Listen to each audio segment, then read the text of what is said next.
Chers amis d'ici et d'ailleurs, bonjour, chers amis internautes, parents, enfants de l'association Coparents, bonjour. Alors aujourd'hui, nous allons parler d'un sujet très important, le HPI.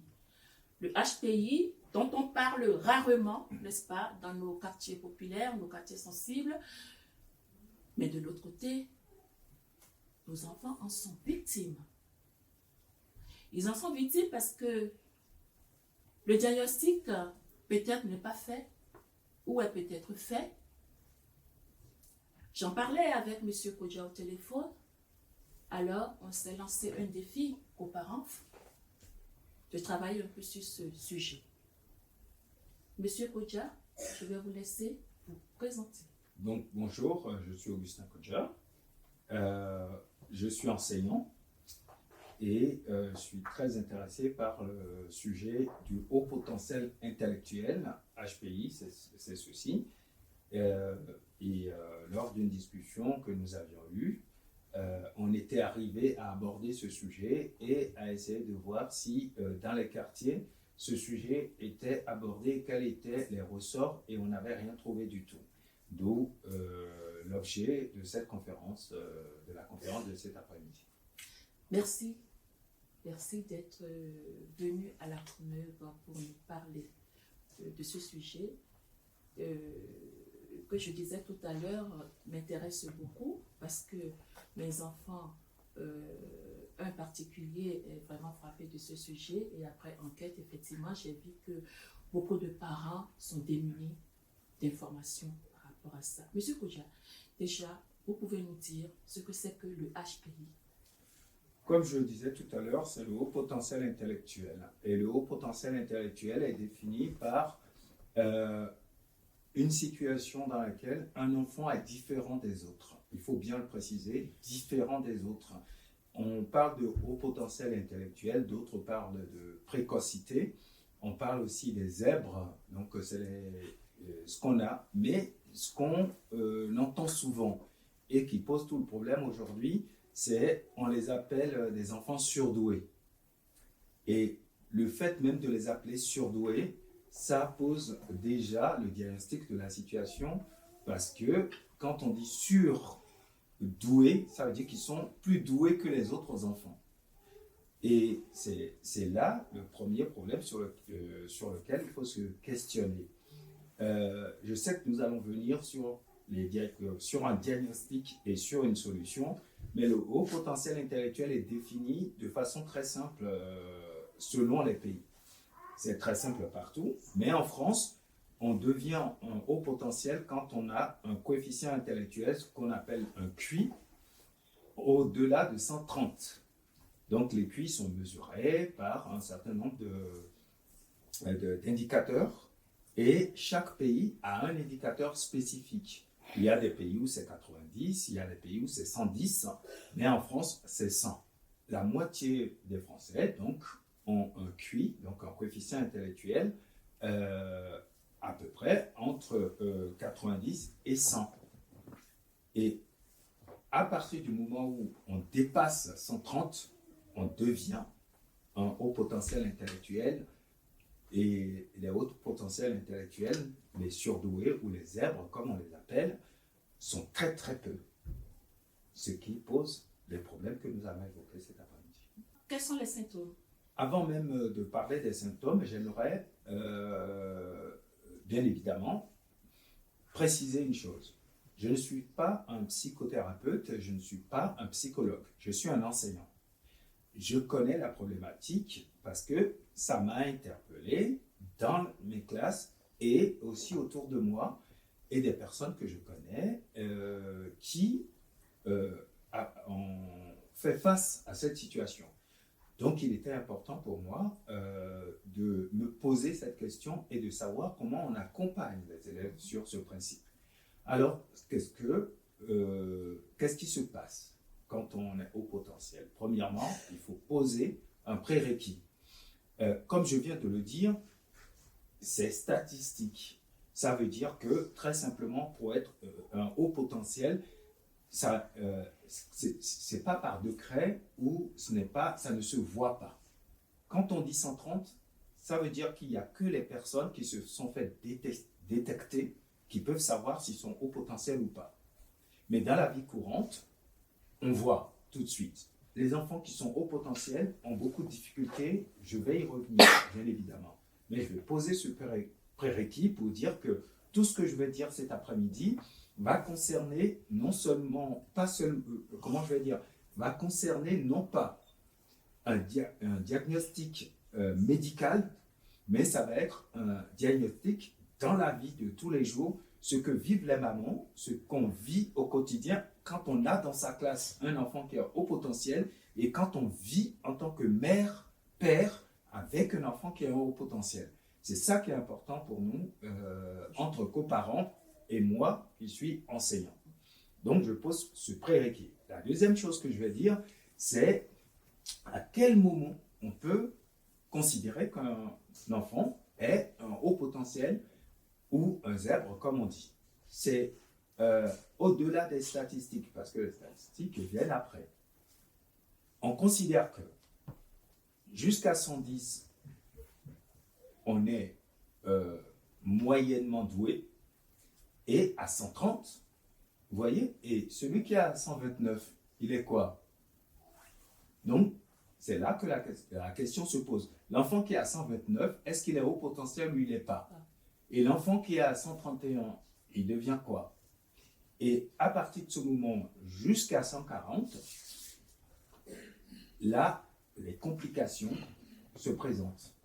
Aujourd'hui, il y a certains chercheurs ou certains sociologues, psychologues, qui se permettent de dire que le haut potentiel ne peut se retrouver que dans les cas, dans des foyers de situation supérieure, ce qu'on appelle les hauts cadres. On n'imagine pas qu'un haut potentiel peut être un enfant issu d'une famille en banlieue dans un quartier sensible.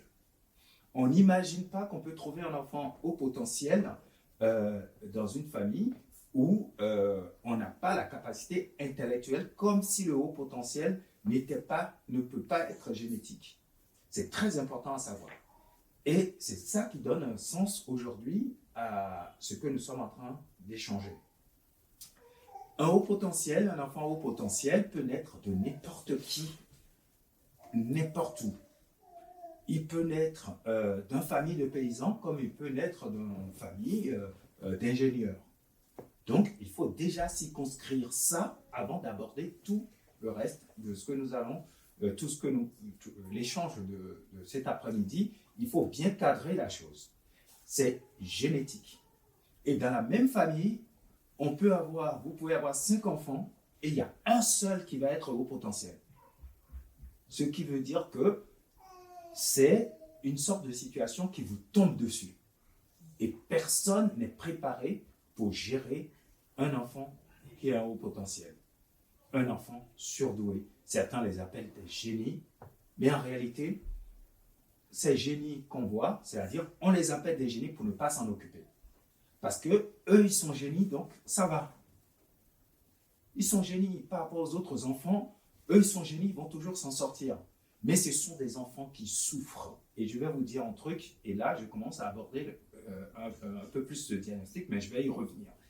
Ce sont des enfants qui souffrent énormément. Et comment? Et là, nous allons aborder le diagnostic. Comment ils souffrent? Un haut potentiel intellectuel est à 90% en même temps un haut potentiel émotionnel. Ça veut dire quoi? Ça veut dire que ce sont des enfants qui demandent beaucoup d'attention, d'émotion, parce qu'ils sont plus fragiles que les autres. Pourquoi? Parce qu'ils ne ressemblent pas aux autres. Ils naissent dans une situation où tout le monde est normal, entre guillemets. Et eux, ils sont considérés comme étant des enfants anormaux. C'est déjà un peu compliqué. Ils ne se comportent pas comme les autres, ils ne réfléchissent pas comme les autres, ils ne pensent pas comme les autres. Et donc, quelquefois, ils vont vouloir se comporter comme les autres par mimétisme, ou ils vont vouloir se retrancher dans leur coin parce qu'ils sont différents. Et soit ils vont s'engager pour fait pour que les autres, enfin, ils vont chercher à plaire aux autres.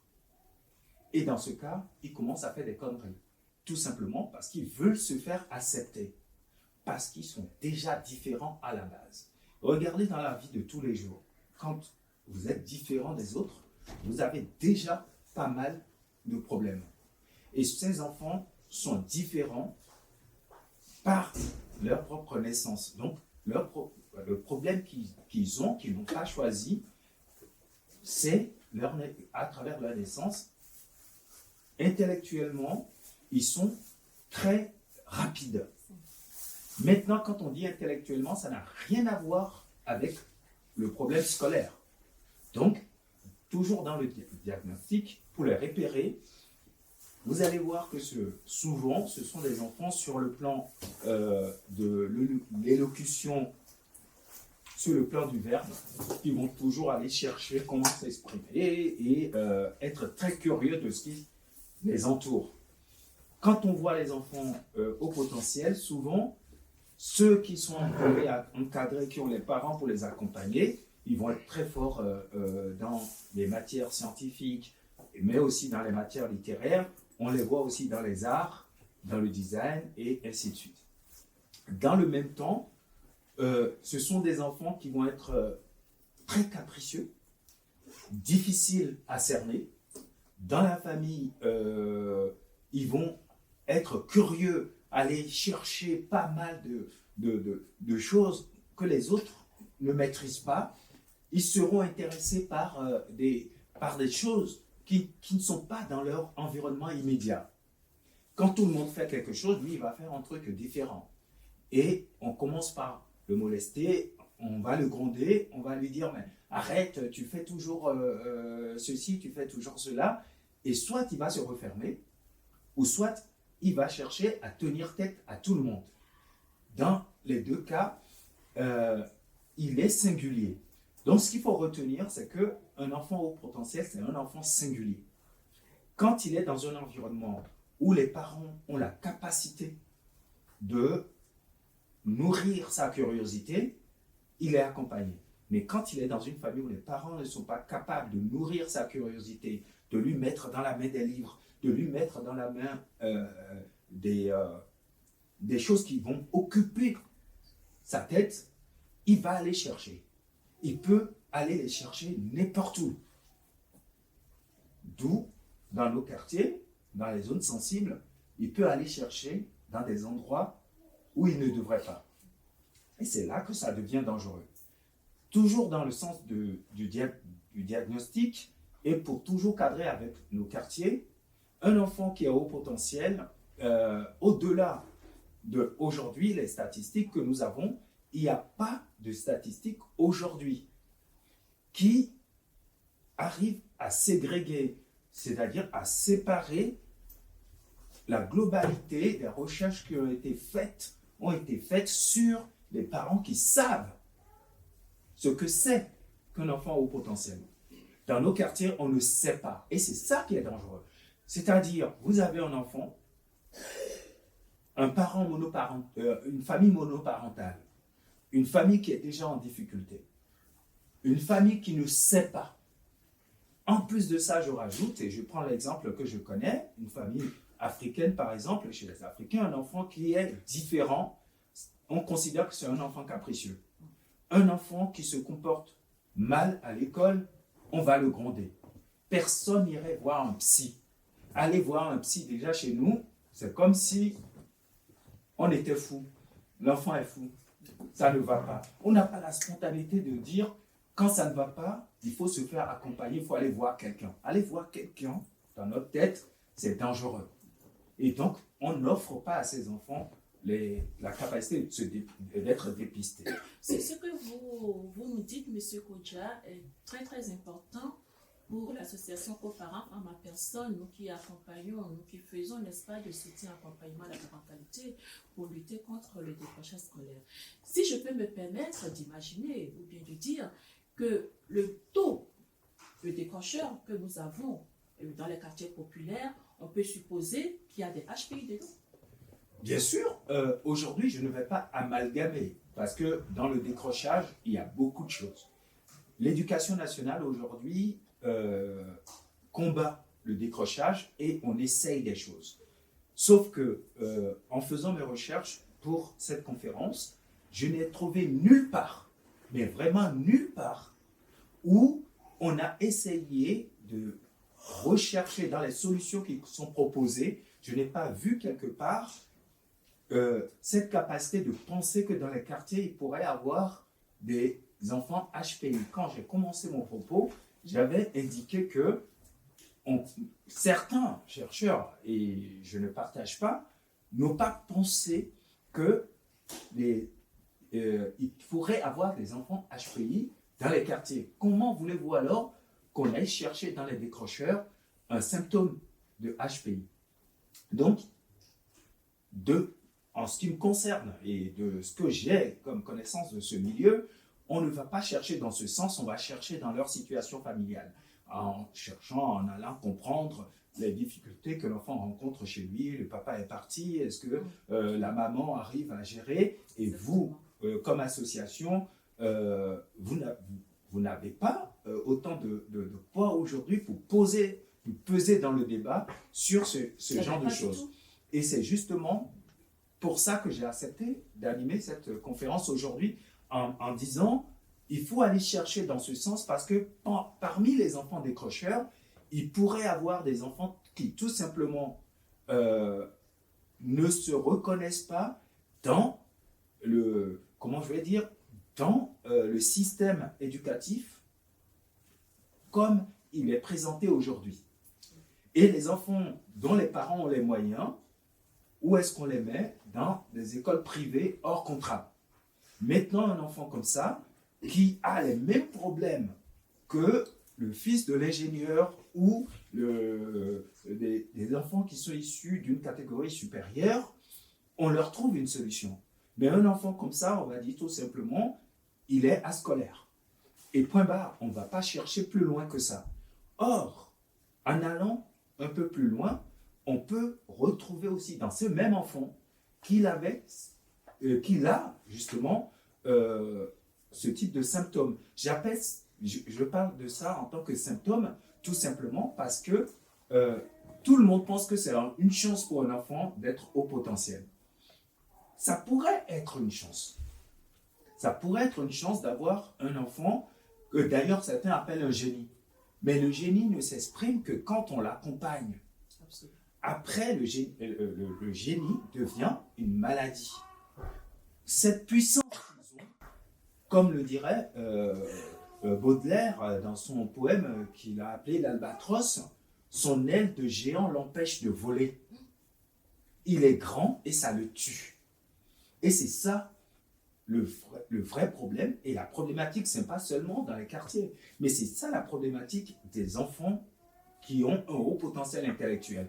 Quand ils sont issus d'une famille qui a la possibilité, on les accompagne parce qu'on détecte combien de parents chez vous ou dans les quartiers ont la possibilité, de détecter que leurs enfants sont des enfants à un haut potentiel. Déjà, il faut qu'ils sachent ce que c'est. Ensuite, comment on les détecte. Et après, comment on les accompagne. C'est là que se pose tout le problème aujourd'hui et il faut faire attention à ces enfants qui sont comme les pouliches qui font la course. En gros, c'est des pur sang. Et un cheval de trait, il est dans le champ, il pousse et il y va. Mais un cheval de course, comme un enfant haut potentiel, il est très fragile. Il faut le prendre avec soin.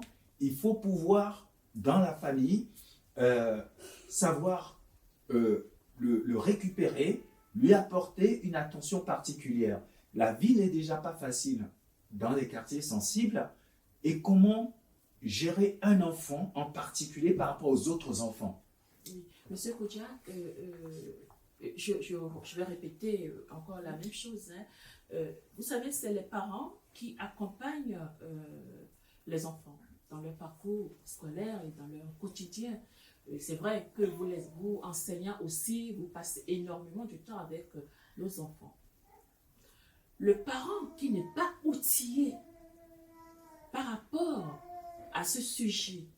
Comment voulez-vous, n'est-ce pas, qu'il accompagne son enfant, que moi je vais appeler fragile, parce qu'il est fragile. Si on n'en prend pas bien soin, il est fragile et il peut décrocher. Il peut même avoir le phobie scolaire. Vous voyez, comment on peut donner des outils aux parents dans les quartiers populaires? C'est ça qui me préoccupe. Vous pouvez nous aider un peu? Oui, mais en réalité, il faut déjà, qu'on arrive à détecter l'enfant au potentiel. Parce que les parents dans ces quartiers, tant que c'est un génie, comme on dit, qui réussit à l'école et qui fait, donc on n'a pas vraiment besoin de s'en occuper. Donc on dit, ah mais mon enfant a réussi, il est au-dessus de tout le monde, il est toujours premier de sa classe, donc ça passe.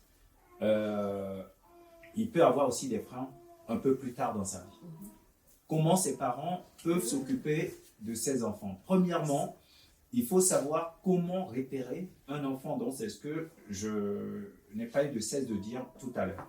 Ces parents, quand l'enfant commence à avoir des difficultés à l'école, il faut qu'il s'approche des professionnels. Donc là, on commence à rentrer dans les solutions que je gardais pour un peu plus tard, mais je vais le développer. Non, c'est pas grave, on va y aller. Alors, je vais faire les deux parce que je vais partir dans chaque diagnostic, je vais mettre quelque chose en place. Il faut déjà le repérer. Pour le repérer, donc on revient encore une fois au diagnostic. Pour le repérer, quand un enfant à la maison commence à être différent des autres, comme on dit, parce que l'éducation, c'est quelque chose qui nous unit et qui nous permet d'être solidaires dans un foyer et qui nous réunit dans un foyer. Quand un enfant commence à sortir du lot, il faut commencer à se questionner et à se dire pourquoi il est comme ça. Non pas dire tout de suite, non pas l'indexer. Pourquoi? Et demander de l'aide. La deuxième chose, c'est, et on le voit dans nos écoles, il y a ce qu'on appelle les dysans, c'est-à-dire les dyslexies, dyscalculies, ainsi de suite. Il ne peut pas faire de calcul, il ne peut pas faire de lecture, il ne peut pas écrire correctement, ainsi de suite. Ces enfants-là, on pense qu'ils sont un problème. Quelquefois, c'est lié aussi, ce n'est pas tous les enfants, bien évidemment, qui sont HPI, qui sont comme ça. Mais majoritairement, on a des enfants HPI qui ont les mêmes symptômes. C'est lié. Donc, chaque fois qu'un enfant est différent, il faut s'approcher d'un professionnel pour demander qu'est-ce qu'il a, mon enfant? Et non pas dire mon enfant a un problème à l'école. Non, il faut se poser des questions. S'approcher des personnes, des professionnels qui peuvent les accompagner. Aujourd'hui, les professionnels ne pensent pas. Et c'est là tout le problème aujourd'hui, et je reviens là-dessus. Il y a un gros problème aujourd'hui, c'est qu'on n'imagine pas que dans les quartiers, on peut trouver des enfants comme ça. Or, dans la France, pour vous donner une idée, dans toute la France, il y a seulement 2,30, maximum 50% des personnes textées qui sont HPI. 2,5% maximum. Ça veut dire déjà qu'il y a très peu de personnes qui sont au potentiel. Alors, comment aller les chercher dans les quartiers? Deuxièmement, il n'y a que des personnes, des parents qui eux-mêmes, parce qu'ils sont ingénieurs, parce qu'ils sont enseignants, parce qu'ils sont médecins, qui vont se dire potentiellement, mon enfant est un haut potentiel, donc eux, ils vont aller faire un test. Et donc, aujourd'hui, les enfants qui sont accompagnés, ceux dont on parle, ce sont ceux qu'on connaît. Mais ceux qu'on ne connaît pas, on ne va pas les chercher. Un enfant de quartier difficile qui présente les mêmes symptômes, on ne se pose pas la question de savoir s'il est haut potentiel. On se dit, qu'est-ce qu'il vit chez lui?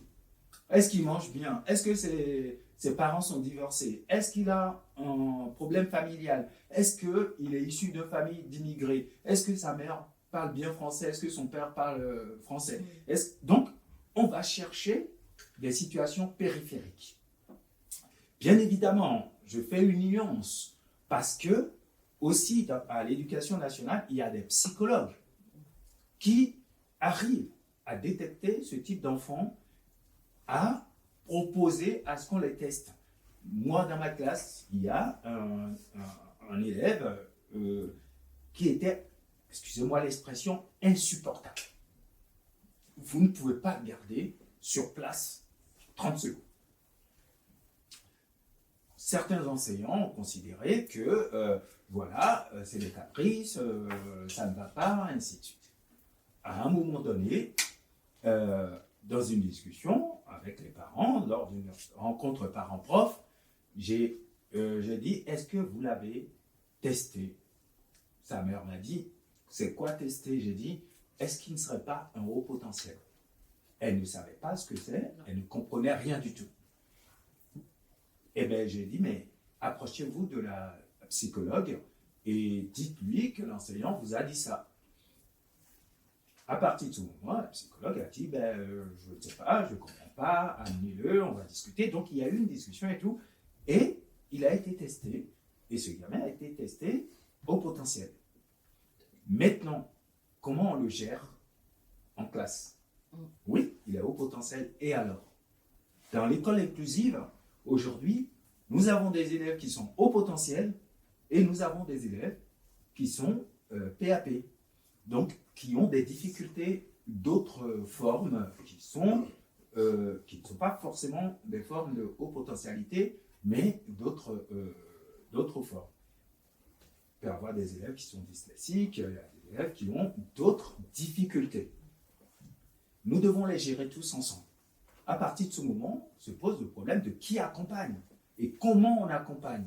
Est-ce que dans l'école inclusive, aujourd'hui, il y a de la place pour gérer chaque catégorie d'élèves, depuis le très haut potentiel jusqu'à l'élève qui a de vraies difficultés qui ne sont pas liées à sa haute potentialité? C'est là les difficultés. Et en plus de ça, maintenant, il faut aller tester les élèves, les enfants dans les quartiers. Donc, je n'ai pas vu de chercheur aujourd'hui qui s'est attaqué à ce problème de la population testée majoritairement dans les foyers aisés. Ça veut dire que nous sommes tous humains et dans l'humanité, tout ce que nous avons, quelle que soit notre couleur, quelle que soit notre situation, on peut le trouver partout. Donc, ça veut dire que dans les quartiers, peut-être qu'il y a, c'est peut-être pas beaucoup, mais il y a 2,5% peut-être dans les quartiers d'enfants au potentiel. Qu'est-ce qu'on en fait? Et ces enfants deviennent très dangereux. À un moment donné, excusez-moi, ce que je vais dire, mais ils peuvent devenir très dangereux parce qu'un enfant comme ça, il faut savoir que quelqu'un qui a haut potentiel, tout le monde parle de leur intelligence, mais il n'y a pas que l'intelligence. Il y a aussi cette capacité qu'ils ont d'être, émotionnel. Donc, quand il y a quelque chose qui lui plaît, il est prêt à s'investir à 100% là-dessus. Donc, quand il rentre dans un jeu, il veut être le meilleur dedans. Deuxièmement, il veut qu'on le voie. Il veut qu'on sache qu'il existe. Parce qu'ils ont toujours l'impression qu'on ne les voit pas, qu'ils sont effacés et qu'on n'arrive pas à voir tout le potentiel qu'ils ont. Donc, ils vont toujours faire plus que les autres. Et c'est là que ça devient dangereux. Ils rentrent dans un jeu. Aujourd'hui, on parle de plus en plus de la drogue dans les quartiers, ainsi de suite. Un enfant comme ça qui rentre dans ce milieu, mais il va tout exploser parce qu'il a la capacité de trouver les jeux pour déjouer le jeu de la police. Il a la capacité de trouver la possibilité de cacher pour les autres, d'accompagner, de développer le business. Et c'est dangereux, ça. C'est dangereux. Mais si on le récupère tout de suite, qu'on l'oriente vers autre chose, qui pourrait aussi le passionner, ça pourrait être très intéressant. Et même s'il n'y en a qu'un, dans un quartier, qu'on le prend, c'est un qu'on enlève à la rue et c'est un qu'on enlève au gang et c'est un qu'on enlève à tout ce qui peut dérailler. Et il ne faut pas jouer sur le nombre, il faut jouer sur la qualité. Pas la quantité, mais la qualité. Un enfant au potentiel dans un quartier sensible, soit il disjoncte tout, il peut, à lui tout seul, foutre le bordel dans un quartier. À lui tout seul. Je dis tout à l'heure que c'est un cheval de course. Quand il rentre dans un jeu, il joue le jeu à fond. Ce ne sont pas des gens qui font les choses à moitié. Quand il rentre, il est passionné. Ce sont des personnes qui sont passionnées. Et qu'il faut accompagner, qu'il faut gérer, qu'il faut orienter vers quelque chose parce que ce qui le nourrit, c'est la passion. Un enfant au potentiel, ce qui le nourrit, c'est la passion. Quand ça ne lui plaît plus, il va décrocher. C'est ça aussi leur problème avec l'école. Bien. Ensuite, quelque chose qui est aussi très sensible par rapport au quartier et à sa propre vie, comme ils sont attachants, comme ils sont très attachants, il va vouloir lutter, combattre. Ce sont des enfants à qui on ne dit pas non. Quand vous lui dites non, il va ressentir ça comme une frustration, une guerre. Quand c'est un enfant, on lui parle et puis il n'écoute pas, alors que tous ses frères écoutent. Et il n'écoute pas, c'est tout simplement parce que au moment où vous lui avez dit il ne faut pas le faire, c'est que lui, il a déjà réfléchi à la situation et il a déjà perçu ça autrement. Donc, il faut discuter avec lui. Quand on lui dit non, sans rien derrière, ne fais pas ça, c'est une frustration. La guerre va commencer. Donc, il faut lui expliquer pourquoi il ne doit pas le faire. Mais Monsieur Kodja, ce que vous dites, ça m'interpelle vraiment. Hein. Excusez-moi de tout le temps répéter ça, parce que vous nous parlez de discuter avec l'enfant. Et dans les quartiers populaires, pour les familles que nous sommes, que nous rencontrons souvent, déjà discuter avec leurs enfants, c'est déjà un problème. Oui, mais tout est là et ça pose tout le diagnostic de la situation que nous abordons depuis tout à l'heure. Oui, mais parce que chez nous, il y a une hiérarchie. Dans ces quartiers, il y a une hiérarchie. Il y a le père, il y a la mère, il y a les enfants, ainsi de suite. Donc, c'est un enfant qui ne vit pas avec la hiérarchie de base. Il va reconnaître la hiérarchie seulement au moment où il connaît précisément sa place dans la hiérarchie. Il sait qu'il est un enfant, mais il faut qu'il comprenne qui est un enfant. Un enfant ne doit pas faire ça. Un enfant ne doit pas dire ça. Mais sachez que chaque fois que vous lui posez ces cadres, il va en discuter.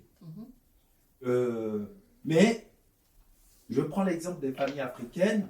Directement, tu dis à un enfant, tu n'as pas le droit de le faire. Mais lui, pourquoi? Il va dire pourquoi.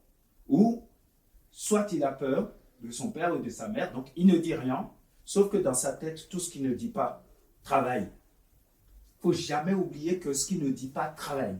Et un enfant au potentiel n'arrête jamais de travailler dans sa tête.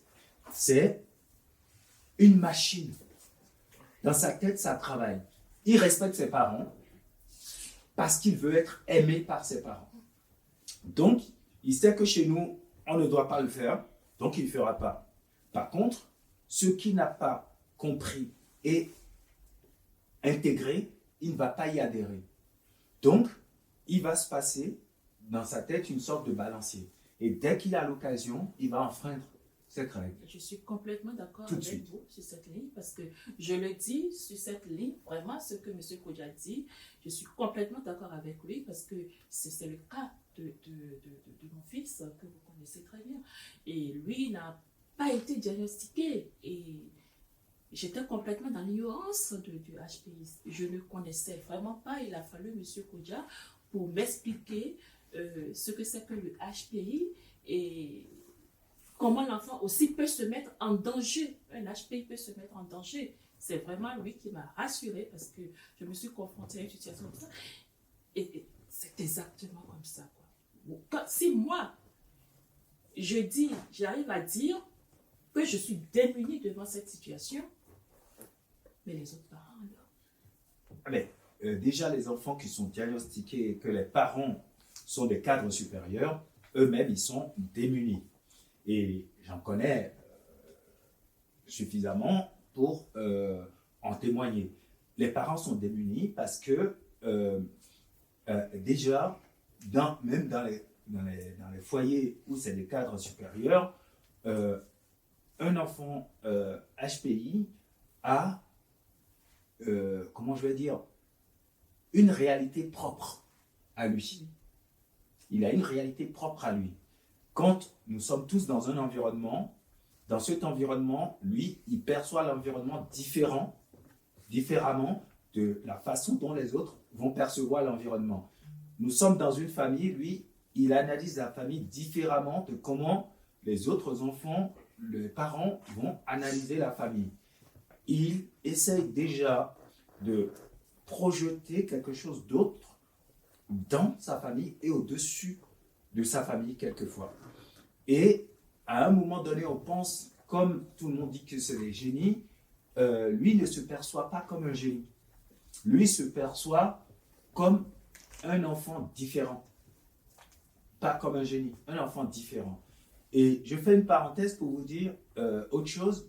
Il n'est pas rare que des enfants haut potentiel soient suicidaires. Soit suicidaire. Ça va jusque-là, voyez-vous. Oui, parce que c'est possible, parce qu'ils se sentent des fois seuls, isolés. Et il est dans un monde où tout le monde se comprend et lui, il ne les comprend pas. Et il a l'impression que les autres ne le comprennent pas non plus. Et donc, il lui arrive de se poser la question de savoir, mais qui suis-je? Est-ce que je ne suis pas un accident de la vie? Pourquoi personne ne me comprend? Parce que ça, c'est très important, ça. Pourquoi personne ne me comprend? Pourquoi, quand je dis quelque chose, les autres ne voient pas ça de la même façon que moi? Et à partir de ce moment, soit il va commencer à vouloir faire comme les autres. Et sauf que quand il fait comme les autres, il triche. C'est-à-dire, il va jouer en jeu. C'est quelqu'un qui va être très blagueur, faire de l'humour, ainsi de suite, juste pour plaire aux autres, pour pouvoir être avec eux. Mais dans le même temps qu'il est avec eux, il est dans sa tête quelqu'un d'autre. Et lui, il sait que tout ce qu'il fait, c'est de la comédie. Et qu'il essaye juste de plaire. Et des enfants comme ça, il faut les prendre, encore une fois, de façon totalement différenciée. Les approcher à travers leurs différences. La première chose qui est essentielle, encore une fois, et on va venir après sur d'autres solutions qui sont beaucoup plus génériques, qui vont concerner l'État et les associations. Mais déjà le parent, dans une zone sensible, qui voit qu'il a un enfant différent. La première des choses, le gronder, le réprimander, le punir, et tout ça, c'est pas nécessaire, parce que ça l'enfonce davantage. Deuxièmement, vous avez abordé un sujet, vous n'avez pas diagnostiqué votre fils, tout simplement parce que vous ne pouvez pas, parce que vous ne savez pas. Et c'est là le problème. Nous avons aujourd'hui dans les lycées et collèges, au primaire, des enfants qui sont des hauts potentiels, qui ne sont pas diagnostiqués, tout simplement parce que, premièrement, personne ne s'imagine qu'ils peuvent l'être. Chaque fois qu'un enfant est diagnostiqué, majoritairement, ce sont les parents qui voient. Et là, les parents dans les zones sensibles, déjà, ne savent pas ce que c'est qu'un enfant à haut potentiel, et deuxièmement, aller leur demander de venir demander que son enfant soit diagnostiqué, c'est un peu compliqué. Et troisièmement, ça coûte cher quand même pour ces parents-là, parce que pour faire un test, c'est à peu près 300 € le test pour faire le diagnostic. Donc déjà, il faut le connaître. Ensuite, il faut savoir à qui s'adresser. Et troisièmement, il faut pouvoir le payer. Donc, il y a 3 situations dans lesquelles se trouvent ces parents dans les quartiers sensibles qui font que un enfant a beau être haut potentiel, il ne sera pas diagnostiqué.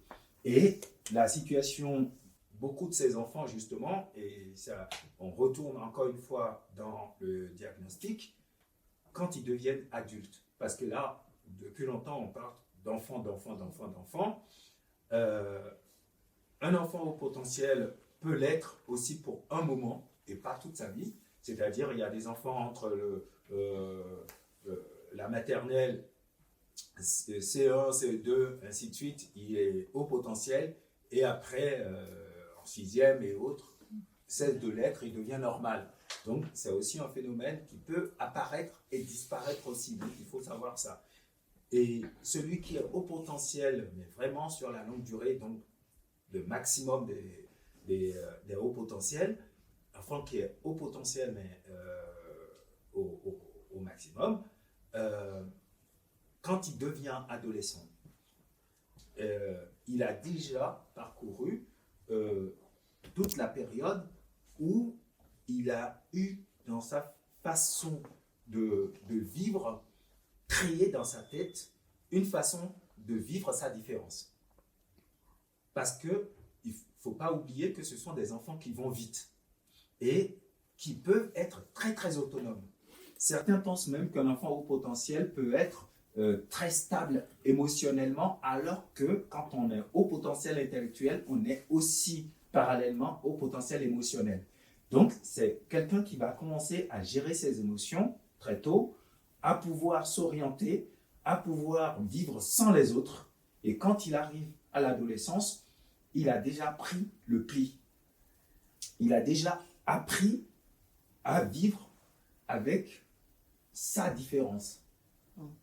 Et donc, il va avoir des comportements, peut-être quelquefois même associables. Ça veut dire que c'est quelqu'un, quand il va vers les autres, ce n'est pas parce qu'il cherche quelque chose des autres, parce qu'il sait il sait désormais que les autres ne vont rien lui apporter, mais qu'il est obligé de tricher pour vivre avec eux. Donc, il vient vivre un peu avec eux et après il se retranche. Vient la période des amours.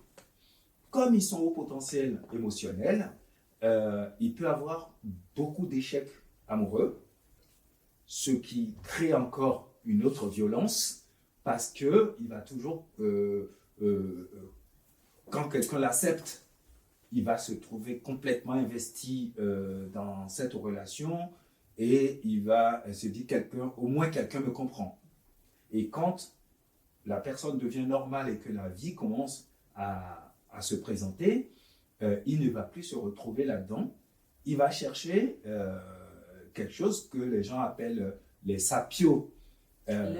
Sapio, c'est une expression qui fait référence à l'amour intellectuel. Donc, il va chercher une femme qui va la nourrir ou un homme qui va le nourrir intellectuellement. Il a besoin d'échanger, de discuter, de poser l'amour, non pas seulement de façon physiologique sur le corps, mais aussi intellectuellement. Et quand il n'a pas trouvé sa partenaire de vie, entre guillemets, très rapidement, il va se lasser. Et là, ça recommence, et ça recommence, ça recommence. Alors, le haut potentiel, d'ailleurs, il y a quelqu'un qui a écrit un livre, elle s'appelle Jeanne Sio Fachin, qui a écrit un livre qui a dit trop intelligent pour être heureux. Oui. Trop intelligent pour être heureux, c'est le titre de ce livre. Et ce sont des personnes qui ne sont jamais en paix. quand ils ne sont pas accompagnés, ils ne sont jamais en paix parce que leur vie est faite d'interrogations et non pas de réponses. C'est toujours des points d'interrogation et ceux qui les entourent doivent pouvoir répondre à ces interrogations, sauf que souvent, un haut potentiel intellectuel va être entouré de personnes, entre guillemets, normales, et il ne trouve pas réponse à ces questions. Et là, il est tout le temps insatisfait. Et ce qui fait qu'il peut avoir beaucoup d'échecs, et il y a beaucoup aussi de hauts potentiels arrivés à l'âge adulte qui peuvent malheureusement vivre le pire. Professionnellement également, il y a souvent des conflits parce que quand ils sont responsables, ils vont demander des choses aux autres que eux ils pensent que c'est facile. Mais ceux qui travaillent avec eux vont prendre ça pour des situations difficiles. Donc, ils sont des managers pas faciles à vivre. Et quand c'est eux qui ont des chefs, c'est-à-dire c'est eux qui sont embauchés par les autres, ils se retrouvent dans des situations où ils sont constamment en conflit ou en confrontation avec les responsables. Et parce que quand le responsable lui donne des ordres, il faut que l'ordre soit expliqué. Oui. Aujourd'hui, on n'a pas le temps en entreprise de te dire, on te dit fais ça, mais on ne te dit pas pourquoi tu dois faire ça. Quand le chef, lui, il sait que je partage les tâches et chacun doit faire ceci, chacun doit faire ça, et quand on tombe sur le haut potentiel et que lui, on lui dit, bon, toi tu dois faire ça, eh ben, il faut que lui sache pourquoi il doit faire ça et comment il doit le faire. Et soit il va le faire à sa façon et il s'investit dedans, il a compris l'ordre, donc il va le faire plus que les autres, c'est-à-dire ils sont souvent dans une dynamique où c'est des gens qui vont être vraiment au-delà de ce qu'on attend d'eux, quoi. C'est quand on embauche quelqu'un comme ça et qu'on le comprend, ah non mais c'est quelqu'un à qui on peut demander tout ce qu'on veut. Dès qu'il comprend l'ordre, il va produire ce qu'on attend de lui, mais au-delà. Il va aller au-delà. Mais quand il ne comprend pas l'ordre, c'est pas possible de le faire bouger. Il va s'entêter, il ne veut pas le faire, ça ne lui convient pas. Et s'il le fait de force parce que c'est son travail, il faut qu'il mange, donc il est obligé de le faire, il va le faire à reculons, à minima. Sauf que ce sont des gens aussi qui ne supportent pas de mal faire parce qu'ils se croient tout le temps jugés. Ils pensent que les gens vont les juger sur le résultat qu'ils produisent. Et quand il produit un résultat normal comme les autres, lui, ça ne lui suffit pas parce qu'il sait ce qu'il vaut. Et derrière, il va dire, mais pourquoi j'ai produit aussi peu? Il fait quelque chose que tout le monde trouve que c'est bien, mais lui, il trouve que c'est pas assez, c'est pas satisfait. Donc, il va dire, mais je ne fais que ça. Quand il a un travail, mais je suis capable d'avoir un autre travail. Je peux faire plus que ça. Et je ne fais que ça. Et c'est là la difficulté. Donc, il faut qu'ils aient tout le temps quelqu'un qui les rassure, que ce soit sa mère, sa femme, son père, qui soit toujours là pour dire « Mon chéri, tu sais, c'est bon. » Voilà, il faut qu'ils soient entourés. Et vous voyez, depuis tout petit, j'ai commencé jusqu'à l'âge adulte. Ce sont des gens qui sont fragiles jusqu'au dernier jour de leur vie. Et il arrive à la retraite et il se dit « Qu'est-ce que j'ai foutu de ma vie, quoi ?» En gros, le gars, il est ingénieur, il est avocat, il est cadre supérieur. Il dit « Je n'ai pu produire que ça dans ma vie. » C'est déjà beaucoup. Voilà, pour lui, c'est pas suffisant. C'est déjà beaucoup. Ouais. C'est pas suffisant. Je voudrais demander si vous avez les parents, est-ce que vous avez quelques questions? Est-ce que vous avez bien compris ce que M. Kodja vient de nous expliquer, les solutions qu'il nous a données, le diagnostic? Vous avez des questions à poser? Est-ce que vous vous retrouvez un peu dans tout ce qu'il a dit? Moi, j'ai une question, surtout dans le collège. Pourquoi ces enfants-là, on ne les aperçoit pas tout de suite parmi d'autres élèves? Parce que ce cas-là, moi, je n'ai pas connu ça. C'est différent de le cas de mon fils, mais j'ai une cousine, son fils,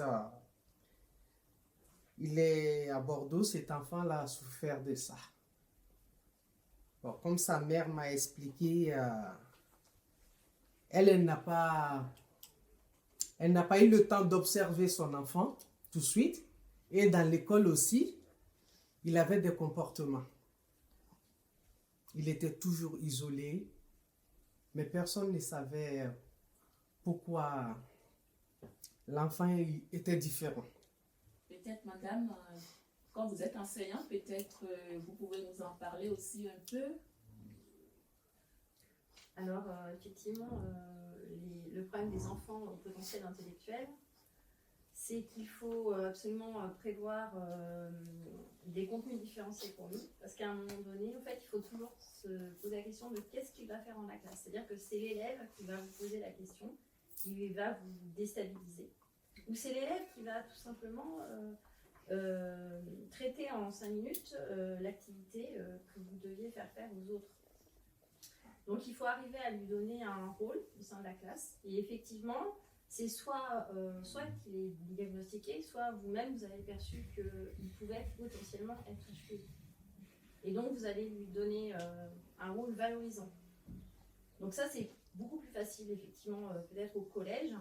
Et après, en fonction du vécu de l'élève, ça sera possible ou pas au lycée. Parce qu'effectivement, quand on a beaucoup souffert, comme vous l'évoquez au collège, ça va être très compliqué après de trouver des solutions concrètes pour un élève peut-être qui va être dans le refus de tout simplement de ce que l'enseignant, l'adulte, peut lui apporter. Et puis aujourd'hui, il y a aussi Internet, donc effectivement l'enseignant il est aussi concurrencé par tout un tas d'informations. Voilà. Donc ça peut être aussi compliqué. Voilà, l'élève va dire, par exemple, un élève HPI, il peut très bien vous déstabiliser en parlant d'informations qui vont être fausses, de fake news. Et par exemple, dire voilà ce que la prof raconte, non, ça s'est pas passé comme ça. Et puis voilà, par exemple, refaire l'histoire. Oui. Sauf que c'est avec des fausses informations, donc l'enseignant peut être mis en difficulté. Donc ça peut être très compliqué de gérer ces élèves au potentiel intellectuel. Après, on a quand même des structures qui existent dans l'éducation nationale.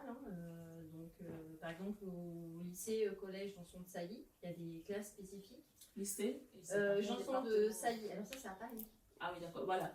Voilà, donc le problème, si vous voulez, les structures éducation nationale enseignement public sont très peu nombreuses. Ensuite, il faut que les parents fassent la démarche, mais même pour des gens finalement qui habiteraient Paris, je sais pas, on va dire, peut-être pas dans les quartiers sensibles, en logement social, qui ne seraient pas des gens qui ont des conditions de vie très favorisées. Après, il y a tout un tas de dispositifs, voilà. Et puis, il y a ces classes-là, mais qui font qu'en fait, on va aussi singulariser l'élève, parce qu'il n'y a pas vraiment de groupe classe, c'est-à-dire qu'il aura des cours en fonction de son niveau. Donc, il va être, je sais pas, en histoire en 6e, il sera en français en 3e, je sais pas, en maths en 5e. Sauf que là, ça va poser des problèmes de socialisation. Donc, c'est ce qu'évoquait M. Kodja. C'est comment à la fois traiter le haut potentiel intellectuel et le haut potentiel émotionnel. Ça, c'est toute la difficulté qu'on a autour des élèves qui sont HPI. C'est que ces deux dimensions-là, elles sont complètement indissociables. D'accord ? Et donc, du coup, c'est très difficile à traiter. Et ce problème-là se pose effectivement, quel que soit le milieu d'élèves. Les parents sont démunis, qu'on soit issus de quartiers sensibles ou pas. Après, on peut avoir des lectures, on a tous des lectures, ça c'est pas un problème. Mais cet enfant-là, de toute façon, va déstabiliser l'adulte, quel qu'il soit. Donc c'est très complexe. On peut mettre en place des dispositifs à un moment donné, ça va fonctionner, puis l'enfant va se lasser. Oui. Voilà, il n'a plus envie d'être le rapporteur en groupe ou d'être celui qui va forcer les autres à collaborer avec le manager. Et après, il faudra trouver autre chose. Donc c'est vrai que c'est aussi assez épuisant. Après, la solution, ça serait de cultiver ses goûts, ça serait de vraiment faire un enseignement à la carte, sauf qu'on reste dans le cadre de l'éducation nationale et qu'à un moment donné, il faut qu'il fasse des diplômes avec toutes les matières. Donc c'est ça aussi la difficulté qu'on a. Ces élèves-là, par exemple, pendant le confinement, ils ont adoré le confinement. Ils ont progressé de manière exponentielle. Ah oui. Voilà. Parce que ils faisaient les choses à leur rythme, comme ils voulaient, ils apprenaient par eux-mêmes. problème aussi. Et donc ça, effectivement, quand on a ce retour-là de ces élèves-là, c'est assez impressionnant. Parce que nous, on était derrière nos micros à faire nos cours à distance. Et en fait, finalement, ces élèves-là peuvent très bien se passer de l'enseignant quelque part. Pas vraiment, parce qu'en fait, il y a quand même des méthodes et des règles. Parce que si l'élève HPI, au bout d'un moment, quand il aura plus... il a une intelligence, hein, comme a dit M. Kodja, il a des réflexes, des associations, de pensée analogique. Mais au bout d'un moment, il faut qu'il ait une méthode, parce que justement, il y a des examens, et il faut qu'il ait, il faut qu'il rentre dans le cadre de l'examen, dans les attendus de l'examen. Donc il fasse l'exercice comme on l'attend, comme on le note en fonction des critères. Sauf que lui, il a tout de suite la solution, donc pourquoi passer par tout ce chemin-là, hein? Donc c'est des élèves qu'il faut cadrer, effectivement, il faut qu'il y ait une forme de respect avec l'enseignant, il faut qu'il y ait une forme de respect avec le parent, hein? Et il respecte le parent, non pas parce que c'est son parent, mais parce que le parent fait l'effort de se mettre à son niveau et l'effort de le comprendre. Et ça, ça peut être difficile pour un parent. Et même pour vous les enseignants aussi, parce que la gestion de la classe ne doit pas être chose simple. Oui, non, c'est pas facile quand on a un élève comme ça. C'est pas facile. Je crois que M. Kodja peut en témoigner. Alors, pourquoi ne pas les repérer tout de suite? C'est parce qu'on n'a pas de système aujourd'hui à l'éducation nationale qui permette systématiquement de repérer quand un enfant a un haut potentiel. Et souvent, quand on les repère, et c'est justement, je l'ai dit tout à l'heure, c'est les parents de classe supérieure qui systématiquement vont, parce qu'eux, ils savent détecter un certain nombre de choses, et certains même, je l'avoue, par orgueil, pensent que je suis tellement intelligent que je pense que si mon enfant ne fonctionne pas bien en classe, c'est parce qu'il est haut potentiel. Donc, quelquefois, d'ailleurs, il y a certains qui pensent que leurs enfants sont haut potentiel, mais qu'ils ne le sont pas en réalité. Mais il y a effectivement énormément de cas dans lesquels ce sont les parents qui font la démarche, qui disent « Je ressens que mon enfant est en haut potentiel et donc je vais essayer de le tester. » Et quand ils font le test et que c'est le cas, ils commencent à chercher des solutions. Donc, dans le collège et dans le cas de votre sœur ou de votre amie, madame, oui. Ben voilà, tant que, actuellement, j'ai donné quelques pistes qui font que, même dans les quartiers sensibles, on peut soupçonner que son enfant est au potentiel. Et à partir de ce moment, quand on commence à voir les différences avec les autres enfants, comment ils fonctionnent, quand il est intéressé par des choses autres que parce que c'est très important ça, le corpus familial, c'est-à-dire le vivre en famille, c'est qu'on produit dans une famille un certain nombre de situations dans lesquelles la famille se reconnaît.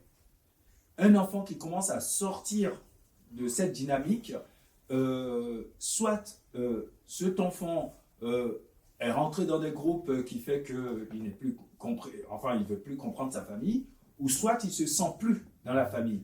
Et à partir du moment où on commence à ressentir des choses comme ça, tout de suite, il faut qu'on s'interpelle, qu'on se pose des questions et qu'on cherche à comprendre pourquoi l'enfant est différent. Et une fois qu'on a cherché à comprendre, donc il y a plusieurs diagnostics à faire quand un enfant est différent, dont justement le HPI. Aujourd'hui, systématiquement, si on commence à se dire « mon enfant est différent, je ne le comprends plus, il a une situation de dyslexie, il ne sait pas calculer, il ne sait pas lire, il n'écrit pas correctement, il est intéressé parce que c'est des passionnés aussi et entêtés, il ne comprend plus ce qu'on lui dit ». À partir de ce moment, on s'interroge. Il ne faut pas forcément commencer à dire que c'est un enfant qui sort des rails. Non, il faut commencer à dire qu'est-ce qui lui arrive. Et c'est cette question qu'on ne se pose pas. Pourquoi il est comme ça? On se pose systématiquement la question, pourquoi mon enfant est comme ça? Et une fois dans le pourquoi, pour trouver les réponses à ces pourquoi-là, il y a un certain nombre de solutions à aller chercher, dont un test. Et ce test, aujourd'hui, on a la possibilité en France, quand on n'a pas les moyens de faire un test gratuit. Maintenant, il faut que le psychologue que vous allez voir, déjà, il faut que nous acceptons d'aller voir un psychologue. Et dans nos cultures, aller voir un psychologue, c'est pas facile. On se dit, aller voir un psychologue, déjà, on dit, c'est comme si la personne était folle. Je suis fou, on me dit d'aller voir un psychologue, ainsi de suite. Même nous, adultes, quand il faut aller voir, on dit, t'as un problème, va voir un psy. On dit, non, non, non, moi, je ne vais pas voir un psy. Tout va bien, je préfère parler avec ma copine, en discuter avec ma famille, mais je ne vais pas voir un psy.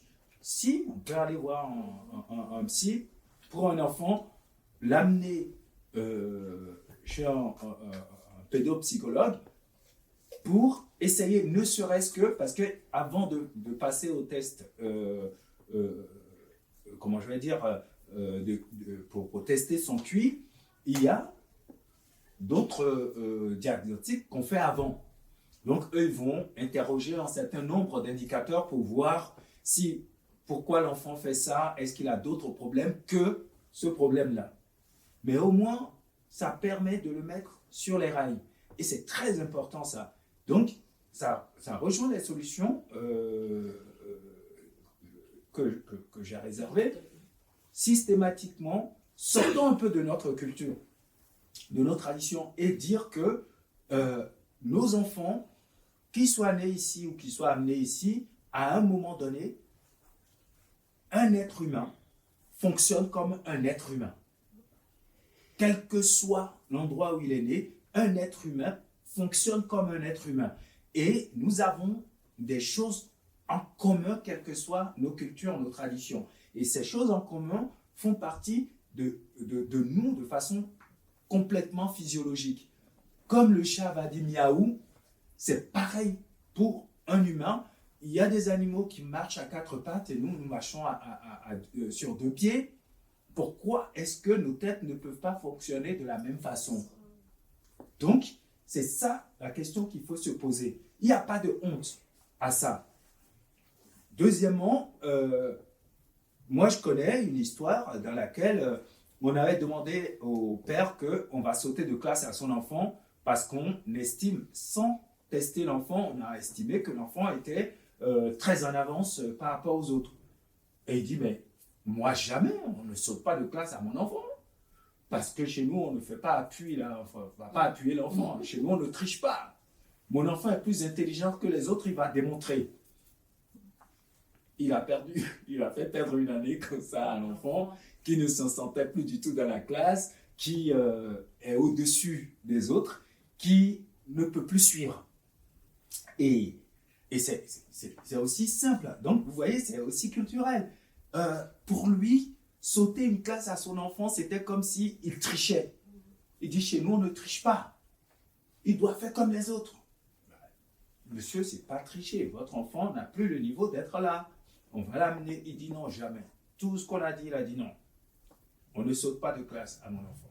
Mais ce qu'on ignore aussi, c'est que dans les échecs scolaires, il y a une grande majorité d'enfants haut potentiel qui échouent lamentablement, qui redoublent des classes, qui sont ascolaires. Ça veut dire qu'ils ne veulent même plus venir à l'école. Pourquoi ils ne veulent plus venir à l'école? Parce qu'ils s'ennuient, premièrement, ils s'ennuient en classe. Parce qu'il sent que ce qu'on lui apprend là, il n'apprend plus grand-chose. Deuxièmement, même si à un moment donné, les devoirs qu'il rend et tout ça, c'est tout simplement parce que, soit c'est pas orgueil et pas fierté, parce que je ne vais pas dire qu'il est tellement fort qu'il ne vient pas à l'école, non. Des fois, par orgueil, il ne veut pas suivre les cours parce que quand il est là, quand on lui dit quelque chose, il comprend tout de suite et lui, ça lui suffit. Oui, c'était le cas de David. Oui. Voilà. Et donc après, comme il n'a rien noté, il n'a pas de notes, il n'a pas de cours, il n'y a rien, quand il doit faire un devoir, tu as 10 matières différentes, tu ne peux pas tout garder dans ta tête, et à un moment donné, il ne sait plus rien. Oui, il se perd. Mais ce qu'il a appris le jour J, tu l'interroges là-dessus, il n'y a pas de problème, il peut te refaire le cours et mieux que le prof des fois. Mais, mais c'est vrai. Mais après, il n'a plus rien parce que par orgueil, il pense que ça lui suffit, il n'a plus besoin de faire des efforts. Et donc, ils échouent parce qu'ils ne font pas des efforts. Et de l'autre côté, il peut aussi échouer parce que s'il n'était plus à son niveau, il s'ennuie en classe. En 5 minutes, comme le disait madame tout à l'heure, en 5 minutes, il a déjà cadré ce que l'enseignant est en train de dire. Et il faudrait 2 heures pour l'expliquer aux autres élèves. Et là, comme lui, il a déjà compris, il va vous foutre la classe, mais dans l'état pas possible. Je vais apporter un témoignage aux parents pour vous dire encore une fois comment ce sujet, combien de fois ce sujet est très important pour moi. Très, très important pour moi. Et quand je dis pour moi, j'ai tellement envie de connaître, je ne peux pas maîtriser, mais connaître un peu, avoir un peu d'outils pour vous accompagner, vos enfants. Vous savez, mon enfant dont je parle, il était décrocheur. Il est allé au collège vraiment point carré. Mais il est tellement perturbateur que pour un rien, on ne fait que m'appeler. Des fois, il vient à la maison, ça ne lui disait plus rien, il s'ennuie. Et je me dis, mais comment je vais faire? Tellement dans mon désarroi, je l'ai mis dans un internat de séance. Et là, il avait eu la chance quand même d'être bien encadré, mais je ne me suis pas arrêtée là. Je suis allée chercher un tutorat éducatif, une personne ressource intellectuellement, c'est un professeur, voilà, pour le tutorer parce que je ne savais même pas, mes chers amis, que mon enfant souffrait d'une chose pareille. Moi, je l'ai su qu'il y a 2 ou 3 mois. Quand il a déjà fini ses études et qu'il est rentré dans la vie d'adulte. Donc, après, à partir de 4e, 3e, il s'est repris. On ne lui a rien dit. Lui-même s'est repris. Il a commencé à faire ses études. Il prend note. C'est-à-dire, il ne s'est plus en charge. Pour vous rejoindre un peu, il y aura, enfin moi j'ai envie de dire qu'il y en a beaucoup dedans, quoi. C'est-à-dire on ne va même pas supposer que les décrocheurs, il y a beaucoup d'HPI dedans. Parce que le suivi n'est pas là, l'attention n'est pas là. Je prends mon cas, je parle de moi.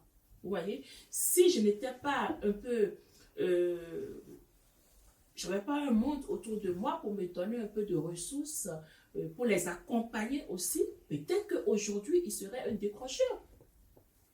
Oui, on a beaucoup d'élèves décrocheurs pour des raisons différentes, hein, c'est vrai, mais au sein des décrocheurs, si on considère aujourd'hui sur les enfants testés, parce que encore quand on parle de 2,5% de Français qui sont des hauts potentiels, ce n'est pas beaucoup, mais ce n'est pas peu. Pourquoi il n'y aurait pas 2,5% des décrocheurs qui sont en haut potentiel? Donc, voilà mon raisonnement. Aujourd'hui, pourquoi il n'y a pas 2,5% de gamins dans les quartiers sensibles qui sont au potentiel et pourquoi, parmi les décrocheurs, on n'a pas 2,5% non plus? En réalité, ce qu'il faut, vous avez de la chance, enfin, votre enfant a eu de la chance que vous êtes là. Vous pouvez le porter. Mais l'enfant dont la mère ne peut même pas lire son bulletin, ne peut pas lire les mots envoyés par les enseignants. Quelquefois, moi je l'ai eu dans mes classes où quand on fait un mot pour les parents, c'est l'enfant qui lit le mot aux parents. Donc, un enfant qui fait des choses à l'école et qu'on lui fait un mot et que c'est lui qui doit lire aux parents, il lit ce qu'il veut. Oui, c'est vrai. C'est vrai. Il dit ce qu'il veut. Donc, il n'a même pas la possibilité d'accompagner. C'est lui qui montre aux parents comment il faut mettre son code pronote, alors que les parents ont un autre code et puis les élèves ont un autre code. Mais c'est lui qui met le code aux parents, donc il sait ce que voient ses parents. Donc, quand il est dans ce jeu, et en plus, les enfants dont on parle là au potentiel, si c'est lui qui a ce rôle-là dans la famille, ah, mais on peut dire que l'histoire est terminée. C'est totalement terminé, l'histoire. Donc, il faut comprendre sincèrement que nous sommes dans une situation, et si vous me permettez, ça me permet de rentrer maintenant dans les solutions, allez-y. parce que nous sommes dans une situation où aujourd'hui, ce n'est pas l'État ou une structure particulière qui se penche sur la question des hauts potentiels. Pour une première raison, c'est que on considère que c'est eux, ils ont la chance. Quand tu es haut potentiel, c'est-à-dire entre guillemets un génie, toi tu as la chance. Il vaut mieux s'occuper d'autres formes d'handicap. Mais un enfant qui a haut potentiel, ce n'est pas un problème, alors que c'est un gros problème. Donc, c'est la première des choses. En plus, si tu es dans une situation où on ne peut même pas te diagnostiquer, c'est-à-dire que tu as des parents qui ne savent pas ce que ça veut dire être haut potentiel, qui ne peuvent pas t'accompagner sur ce chemin, ça veut dire que tu es doublement handicapé. Donc, il faut bien saisir ça. Donc, il n'y a pas de structure. Aujourd'hui, il y a même il y a beaucoup de personnes qui délirent autour du haut potentiel. Il y a ceux qui veulent bien qu'on reconnaisse leurs enfants comme étant des hauts potentiels, parce que bon, ça montre qu'ils ont engendré des génies. Il y a ceux qui le sont, qui ne le savent pas. Et entre tout ça, on ne peut pas non plus demander à un pays de détecter, enfin de faire un diagnostic de toute sa population pour savoir qui est haut potentiel, qui ne l'est pas. Alors, dans ce cas, quelle solution? La première des choses, c'est d'alerter. Déjà, les parents, en premier lieu, sur leurs enfants en observant. Ça, au moins, c'est à la portée de tout le monde. Qu'on soit riche, qu'on soit pauvre, on peut savoir regarder ses enfants. Savoir s'il y a un enfant qui est différent, juste sur la différence déjà, c'est un indicateur important dans une famille. Quand un enfant ne fonctionne pas, entre guillemets, à l'école ou en famille, il faut déjà commencer à se poser des questions de dire pourquoi. Quand il est petit, avant même le collège, et qu'on voit qu'il peut être très curieux, qu'il peut être très intéressé par ceci ou cela, parce que la douance, la surdouance, s'accompagne aussi avec ces structures-là en particulier où ils sont curieux à la base. Donc, il faut s'interroger. Quelquefois, il faut savoir qu'il n'y a aucune démonstration. C'est-à-dire, on ne voit rien. On ne voit rien parce qu'il ne veut pas lui-même être différent. Il sait qu'il est différent, il commence à sentir qu'il est différent, donc il s'efface et il rentre dans une sorte de mimétisme. Il veut faire comme les autres. Mais au bout de la chaîne, c'est là que ça va lui éclater à la figure, où on va découvrir en réalité quelle est sa difficulté, et comme il veut faire comme les autres, et comme il n'est pas comme les autres, on va voir dans son comportement, il va commencer à avoir des parcours d'échecs. Un enfant qui échoue, ce n'est pas forcément un enfant qui est limité. C'est peut-être un enfant qui a d'autres horizons. Et il faut s'interroger là-dessus. Il faut savoir aussi que dans la structure de la surdouance, quand on dit qu'un enfant est surdoué, ce n'est pas il est surdoué sur tout. Un enfant surdoué n'est pas surdoué sur tout. Il peut être surdoué dans les arts, il peut être... il va exprimer son intelligence sur les arts, sur la science, sur ceci ou sur cela en particulier, sur la peinture, dans tel ou tel domaine.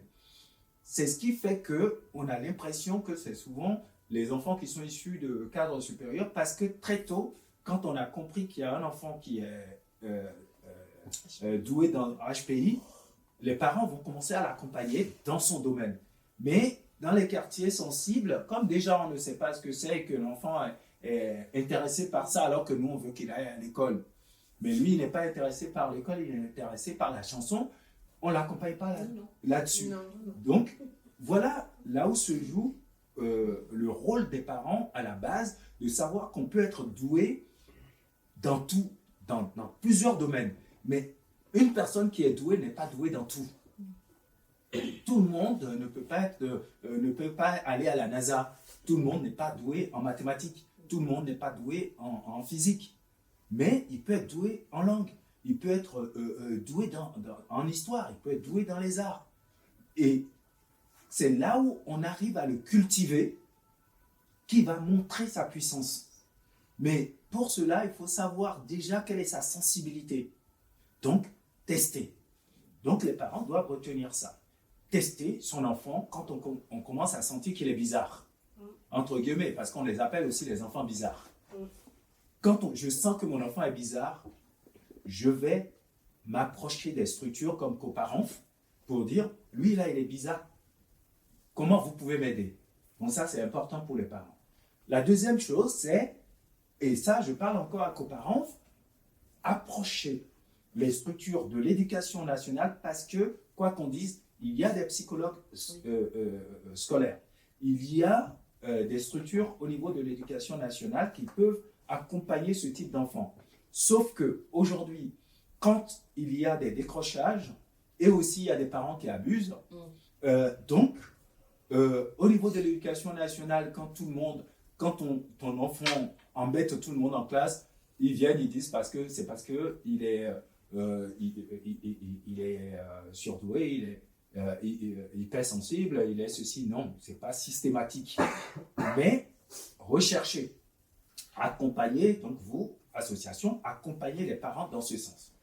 Ma troisième solution aujourd'hui, qui est importante aussi, c'est pour que l'éducation nationale puisse être à l'avant-garde de cette situation, c'est qu'il faut interpeller les pouvoirs publics. Mais comment? Très simple. Aujourd'hui, coparents vient d'initier quelque chose qui ne s'est jamais fait. Ce que vous êtes en train de faire aujourd'hui, pour ma part, est historique. Parce que personne, j'ai cherché, je n'ai jamais trouvé une conférence. J'ai cherché sur les réseaux, j'ai été chercher dans les archives. Personne n'a jamais initié une conférence sur les HPI en milieu sensible. Parce qu'on, peut-être, à tort, on ne pense pas que ça puisse exister. Donc, vous venez d'initier quelque chose qui est extraordinaire, sur lequel vous devez continuer à inviter les spécialistes du domaine. Moi, j'ai une vision empirique et aussi une vision en tant qu'enseignant sur le sujet, mais vous devez inviter à d'autres conférences des spécialistes, des psychologues, qui, eux, s'intéressent globalement à la question, mais jamais de façon, ils n'ont jamais fait de focus sur les quartiers. Peut-être que ces chercheurs viendront découvrir des perles que moi, je n'ai pas vues. Ils viendront détecter des éléments très spécifiques liés à ces enfants-là par rapport à l'environnement, parce que même ceux qui ont fait des recherches sur le haut potentiel intellectuel ont dit, c'est quand vous regardez le diagnostic qui est fait sur les enfants au haut potentiel intellectuel, on dit que leur environnement et leur milieu pèsent beaucoup dans ce qu'ils vont devenir, soit ils penchent d'un côté ou de l'autre. C'est-à-dire pour que ce soit favorable pour eux ou défavorable. C'est-à-dire quand un haut potentiel subit un échec scolaire ou réussit dans la vie, c'est lié à son milieu. Sauf que, dans le cas qui nous intéresse aujourd'hui, ils sont dans un milieu qui n'est pas favorable à leur accompagnement et à la compréhension de ce qu'ils vivent. Donc, c'est très important ce que vous venez de faire aujourd'hui et ça donne une dynamique extraordinaire. Et si à travers ça, vous approfondissez, vous vous approchez de ceux qui décident au niveau du rectorat, au niveau de l'éducation nationale, pour faire en sorte qu'on puisse faire un focus sur les zones sensibles et voir pourquoi est-ce qu'il y a autant d'échecs et ne pas seulement prendre en compte dans le traitement de ces difficultés, parce que l'éducation nationale, de ce que je sais, est complètement, les portes sont ouvertes aujourd'hui pour s'interroger sur les échecs dans les zones sensibles. Et ça en fait partie. On en a beaucoup. Ça en fait partie. Donc, pourquoi ne pas intéresser ça pour dire, pourquoi vous n'allez pas chercher là-bas? Nous, on a fait une conférence là-dessus et nous savons que ça peut être une raison d'échec aussi. Si ça peut être une raison de l'échec scolaire des enfants dans les autres quartiers, pourquoi ça ne peut pas l'être ici? Monsieur Kodja, je vais vous poser une question. Non, ce n'est pas une question. Vous demandez une faveur, puisque vous venez de nous dire, n'est-ce pas, que c'est une première, n'est-ce pas, cette causerie débat sur le HP. La détermination de Coparenf est toujours et sera toujours, n'est-ce pas, de soutenir, accompagner les parents pour lutter contre le décrochage scolaire, visant toujours cet objectif. Je voudrais vous demander humblement si vous pouvez accepter de nous accompagner dans ce combat, parce que je voudrais en faire vraiment un combat, n'est-ce pas, pour aider les enfants. Mais comment aider les enfants si on n'aide pas les parents? Je reformule ma question. Est-ce que vous serez disponible à nous accompagner dans ce combat? Écoutez, le simple fait d'être là ce soir, c'est déjà un oui. Donc, vous accompagnez avec les moyens qui sont les miens, oui, avec ma disponibilité. Vous savez que la disponibilité, c'est ce qui me fait le défaut. Mais dès que je suis disponible et que je peux apporter quelque chose, je le ferai. Et mettre à disposition aussi mon réseau, mes amis, qui peuvent être intéressés par ces sujets parce que, en gros, le sujet que vous abordez, c'est pas quelque chose qu'on peut faire tout seul. Non. Et aujourd'hui, il y a beaucoup d'associations de parents qui pensent que on doit gérer ces enfants de façon différenciée. On ne peut pas les mettre dans une classe avec tous les autres et de n'importe quelle manière. Et c'est pour ça, ceux qui ont les moyens mettent leurs enfants dans des écoles privées hors contrat, même pour certains. Et ils arrivent à mobiliser des moyens financiers aussi pour pouvoir accompagner leurs enfants à eux. La première des choses qui est essentielle et qui peut faire bouger les choses, c'est d'abord savoir combien sont ces enfants dans ces zones sensibles à souffrir de ça ou à porter ça. Personne aujourd'hui ne peut le dire. Donc, la première des choses, c'est diagnostiquer, aller chercher, comprendre. On ne peut pas systématiquement rentrer dans chaque quartier avec un test pour dire on veut tester vos enfants, ainsi de suite. Donc, avec Coparenf, il est important de commencer déjà sur votre zone, mais surtout, moi aussi je vous demanderai d'ouvrir l'initiative que vous avez eue aujourd'hui sur d'autres quartiers sensibles. Demandez aux gens ne soyez pas seuls, allez vers d'autres quartiers, dans d'autres villes et demandez aux parents de se poser cette même question que vous vous êtes posée, vous l'avez fait parce que ça vous a concerné. Oui, directement. Mais il y a plein de parents aujourd'hui dans les quartiers comme ça. Ces parents ne savent pas que ça les concerne. Mais un humain, je le dis encore, un humain, c'est un humain. Donc, il y a plein de quartiers aujourd'hui sensibles où on a des enfants de haut potentiel qui souffrent dans leur chair, qui vont faire des bêtises, qui vont vivre la chose autrement, voire se supprimer la vie.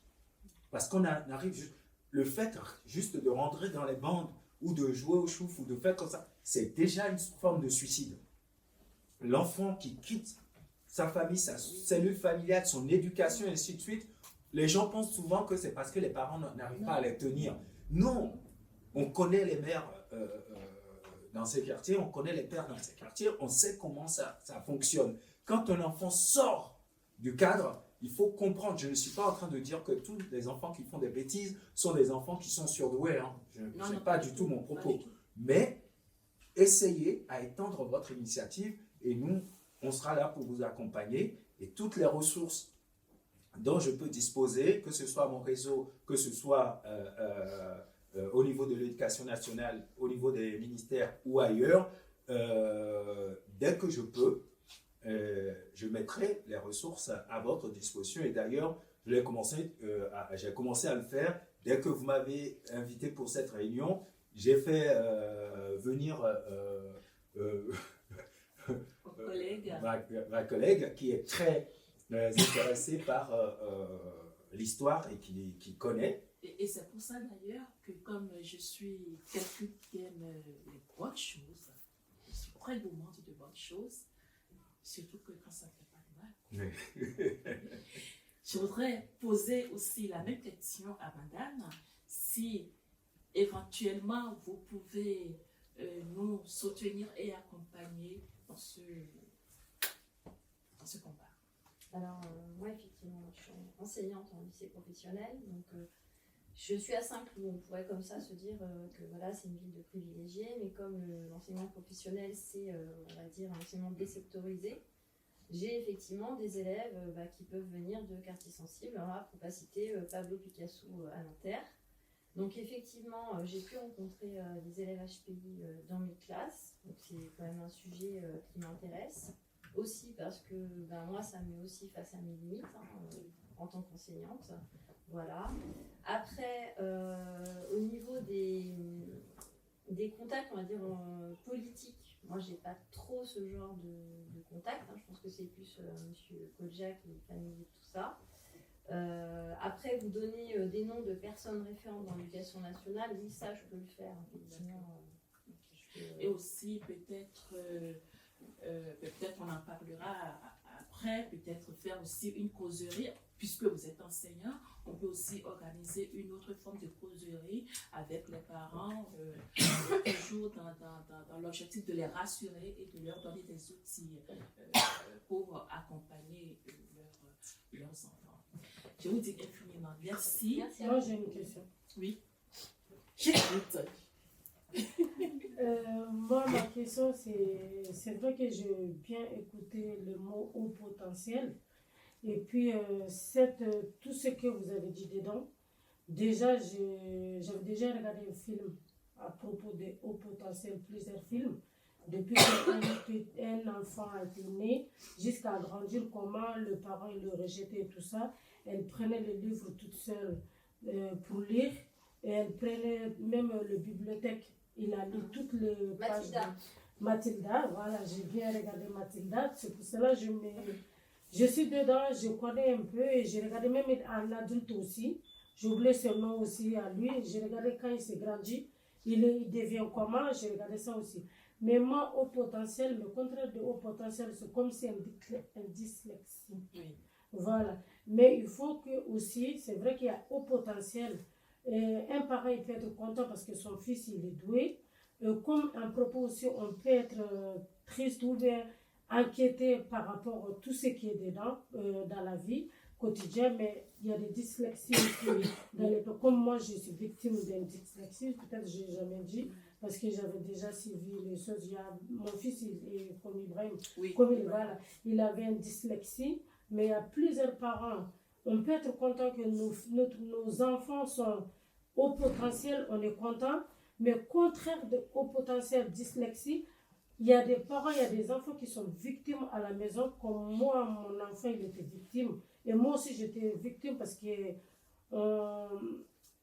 par exemple, moi, je suis quelqu'un que je cherche, même si je ne connais pas, je viens vers les gens, je pose des questions, je dis ça c'est quoi, ou bien je remarque ça c'est pas fait, ça c'est pas bon, j'ai remarqué quelque chose comme moi, c'est moi-même qui ai remarqué pour mon fils quand il était en CP. En CP, et il y a une collègue qui ramenait, une voisine qui a ramené sa fille, qui était là, et moi je les ai assis, j'ai dit fais vos devoirs. Mais moi je vois sa fille, elle lit bien, alors qu'ils sont dans les mêmes classes, et mon fils, il lit pas.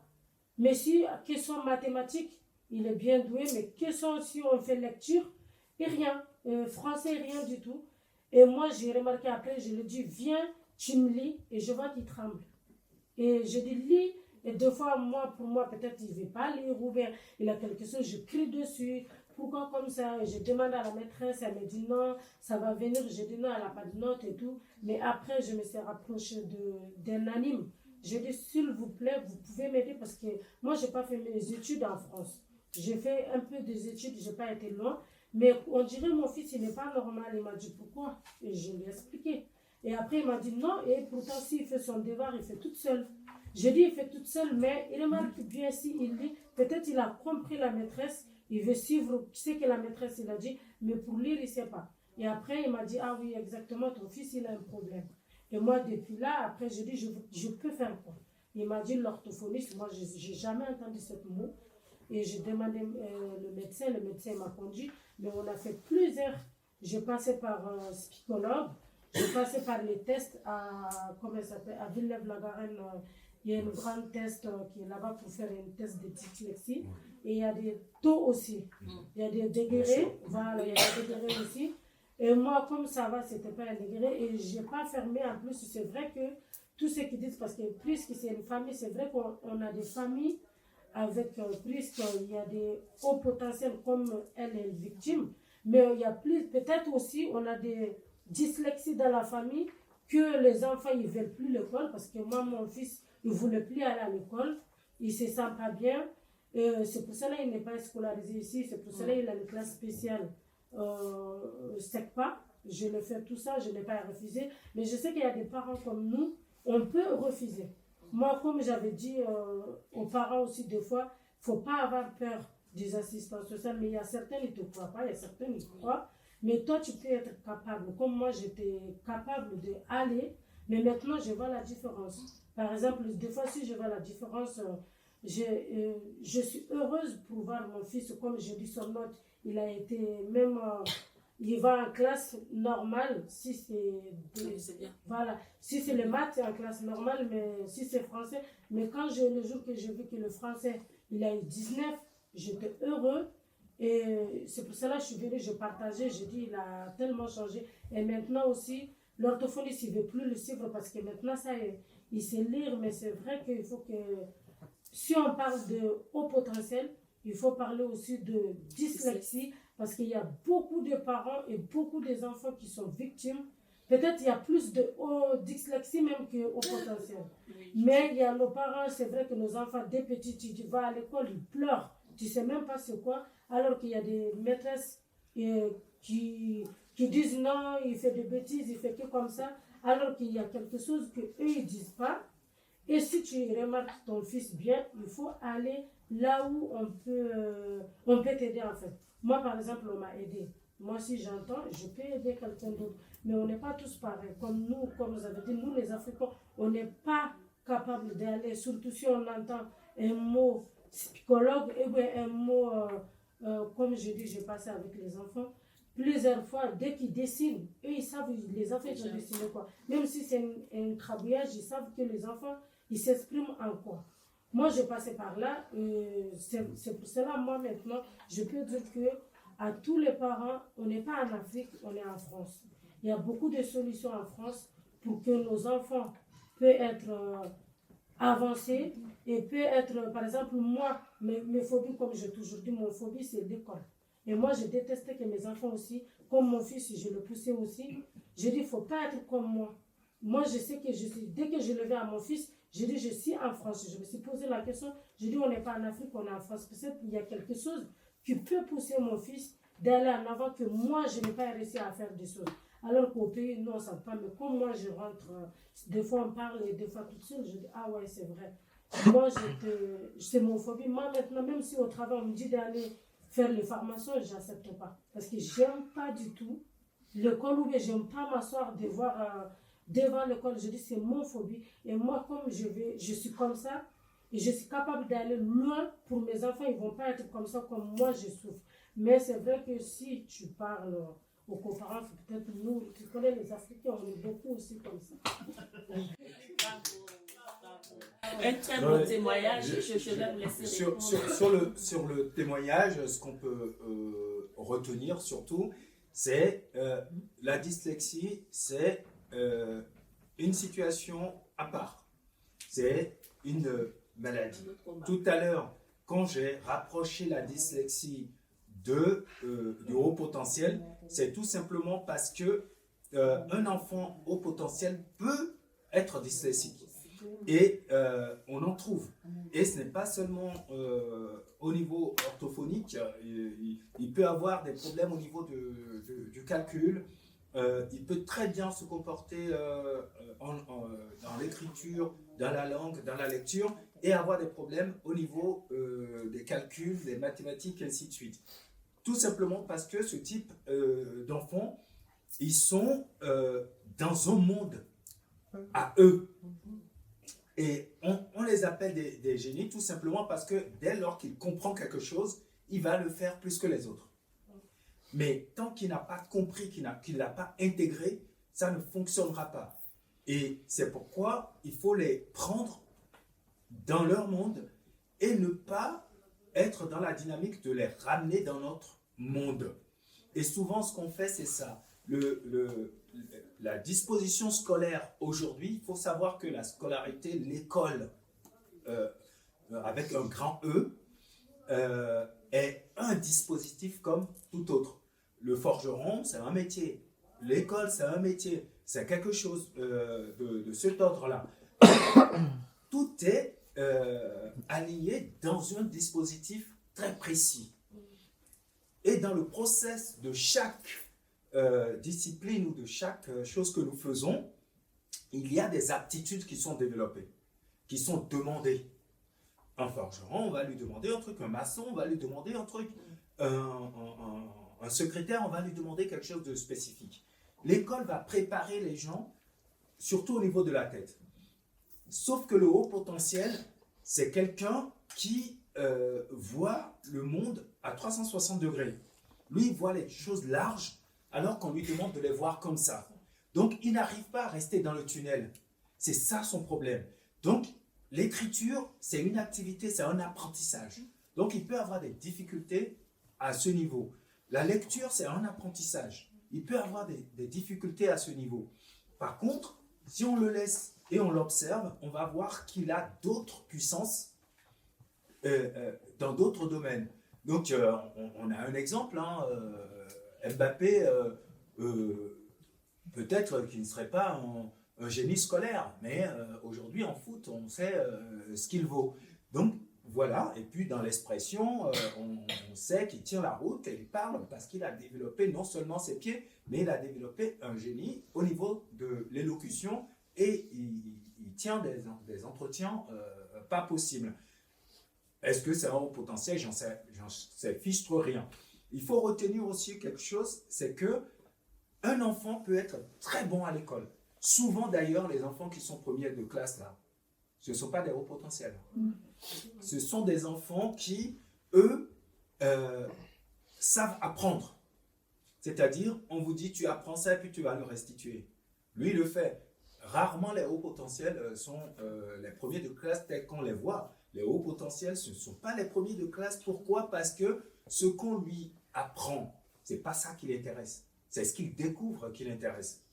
Donc, quand il veut jouer le jeu, il va le jouer et puis il peut dépasser tout le monde, il peut être à peu près, il peut aussi rater l'école. Mais les gens qui réussissent à l'école, quand vous prenez les témoignages, vous regardez bien vos enfants, vous allez voir que vous avez 2 enfants et il y a un qui, lui, il respecte tout ce qu'on lui dit. C'est lui qui va réussir parce que lui, il sait qu'on dit 1 plus 1 c'est égal à 2. Et la prochaine fois, on lui demande, il dit 1 plus 1 égale à 2. C'est tout.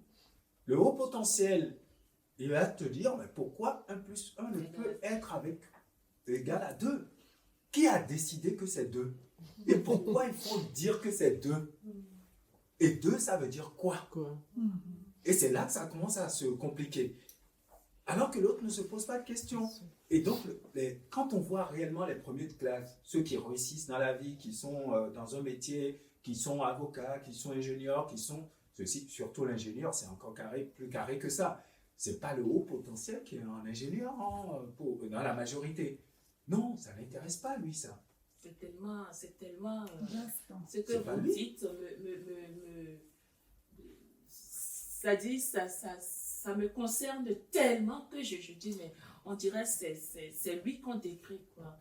La dernière fois, il nous dit, maman, ben, je vais peut-être te décevoir, hein, ça tu le sais, hein, tu sais, moi, les histoires d'église, là, ce n'est plus mon truc, hein, que ce soit la Bible, quoi. Et il a lu tout. La Bible, le Coran, tout ça, mais il a tout lu. De toute façon, je sais. Oui, il a les réponses. Il dit, je sais Oui. qu'il y a une force au-dessus de nous. De nous. Mais est-ce que c'est Dieu? Je ne le sais pas. Voilà. Il a les réponses. Mais c'est fou, quoi. C'est fou. Et c'est une souffrance. Moi, je vois que c'est comme une souffrance. Mais le haut potentiel, l'enfant normal, tu lui dis la Sainte Trinité, le Père, le Fils et puis les trois font un. Ça lui va. Mais le haut potentiel, tu lui dis ça, il Il dit, va chercher. comment est-ce que 3 personnes peuvent devenir un? Ouais. C'est là que lui, ça commencera à le nourrir.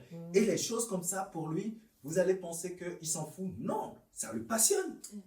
Au contraire, ça le passionne. Il va passer des jours là-dessus, en train de réfléchir à comment ils deviennent un.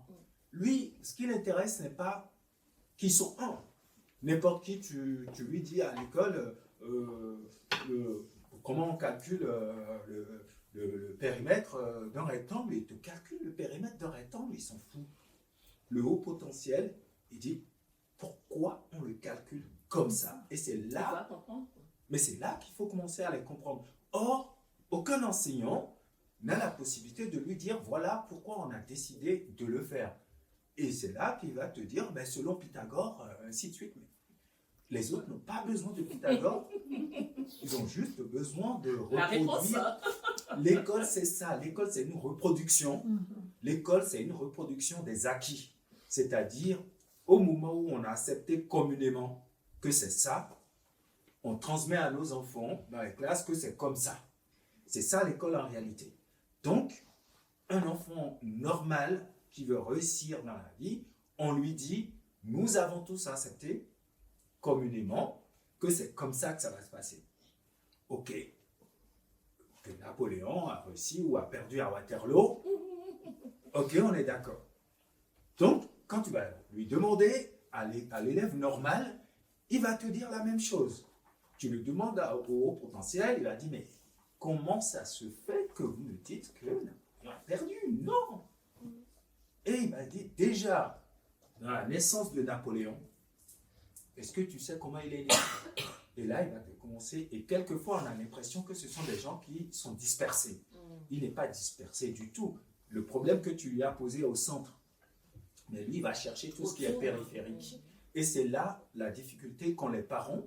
Et c'est là aussi qu'il faut patienter. Donc, pour revenir à la question de la dyslexie, oui, ils sont dyslexiques parce qu'ils ne sont pas dans le tunnel de l'écriture, ils ne sont pas dans le tunnel de la lecture, ils ne sont pas dans le tunnel de l'apprentissage classique normal, et qui sont dans le tout.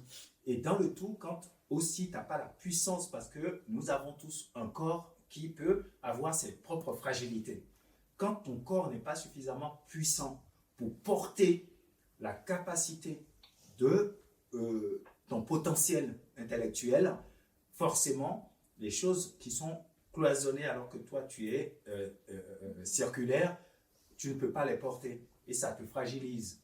C'est tout simplement ça, leur problème. Donc ce type de dyslexie ne peut pas être traité par un orthophoniste. On va peut-être leur apprendre à gérer. Mais si tu lui fais un apprentissage qui n'est pas porté par son être, ça ne passera pas non plus. Donc, il faut d'abord détecter son haut potentiel, ensuite utiliser son haut potentiel pour le guérir. Et là, un dyslexique haut potentiel peut être guéri de sa dyslexie au moment où on a intégré d'où vient son problème. Est-ce que je peux répondre à ça? En tout cas, Bassa, moi je te dis infiniment merci pour ton témoignage. Je vais m'intéresser vraiment à ça.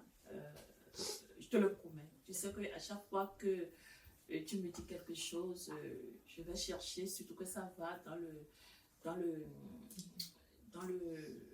la ligne, n'est-ce pas, de nos objectifs, la ligne de soutien accompagnement à la parentalité, je le ferai toujours du moment que j'aurai l'énergie pour, parce que nous en avons besoin, vous en avez besoin. Et ton témoignage, il est il est bienvenu parce que c'est ça, c'est comme ça aussi qu'on peut motiver aussi d'autres parents.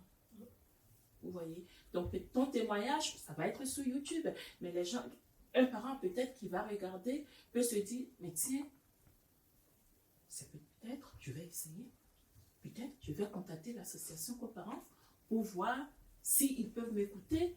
Vous voyez, donc vraiment tu as fait un très bon témoignage et je te dis infiniment merci et on parlera encore de ça après, d'accord? On a 2-5 minutes pour finir notre causerie. Mais, moi, je remercie déjà les parents qui sont là de s'intéresser déjà à ce sujet. C'est pas un sujet évident, même pour moi, en préparant ce débat, je me suis posé la question de savoir qu'est-ce que je vais bien pouvoir leur raconter. C'est pas évident. Maintenant, ce qui m'a fondamentalement poussé à aborder ça, c'est la discussion que nous avions eue. Et je me suis dit, c'est intéressant. Et si c'est un début, tant mieux, parce que penser à sortir de l'anonymat, cette situation assez particulière et qui interpelle actuellement, comme nous sommes proches des élections européennes, chacun essaye de mobiliser ses camps et puis les attaques vont commencer. Donc c'est important aussi à cette période-là de sortir ce type de sujet. Quand ça ne va pas, on va aller pointer des choses qui sont propres aux autres et qui peuvent nous diviser. Mais il y a quelque chose que nous avons en commun, c'est ce que nos enfants peuvent souffrir, pauvres ou riches. Nos enfants portent les mêmes handicaps et aujourd'hui, arrêtez de considérer ces enfants qu'on pense être des génies. Ce sont des enfants qui souffrent. J'appelle ça vraiment, c'est une pathologie en or. C'est-à-dire, ces enfants qui sont des hauts potentiels, ce sont des enfants qui sont dans une dynamique de souffrance brillante. On va dire ça. De souffrance brillante. Tout le monde voit l'éclat de ce que peut représenter un enfant au potentiel, mais personne ne sait, ou très peu de personnes savent ce qu'il y a au cœur d'un enfant qui est dans cette situation. Et je demande encore aux mamans aujourd'hui, quand vous voyez que votre enfant ne fonctionne pas comme les autres, ne le prenez pas comme un enfant bizarre.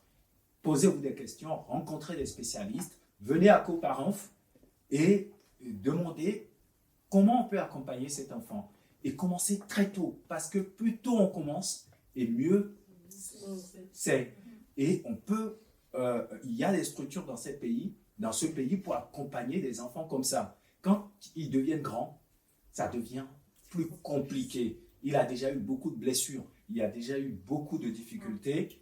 Et sur ce, je vous remercie encore de m'avoir écouté. Voilà, je l'ai préparé comme un débat. Je n'ai pas voulu faire un entretien de scientifique avec des chiffres ou des choses comme ça. Je pense que là, nous avons parlé simplement et c'est mieux comme ça. Oui. Voilà. Je vais demander à madame aussi de nous dire un petit mot, s'il vous plaît. Alors moi, j'étais ravie d'être ici, de pouvoir vous rencontrer, on va dire rencontrer des parents dans un autre cadre que celui de l'institution scolaire, voir que effectivement c'est un problème qui nous préoccupe tous, voilà, et puis de venir à la Courneuve, voilà, et puis de voir que au cœur même justement des quartiers sensibles, on se pose ce genre de questions. Les associations de parents, je dois dire que je ne connais que les fédérations de parents d'élèves, hein, donc la FCPE principalement, et pas forcément des associations de quartier. Et je pense qu'effectivement, on aurait tout intérêt à travailler davantage avec les acteurs locaux. Voilà. Donc, je suis très contente d'être là aussi. Merci. Merci infiniment à vous. À Monsieur Kodja, infiniment merci à vous. Ce n'est que le début. Ben, on ne vous a pas entendu. Oui. Ben voilà. Comme devant le maire. Oui, je le veux. Ce n'est que le début.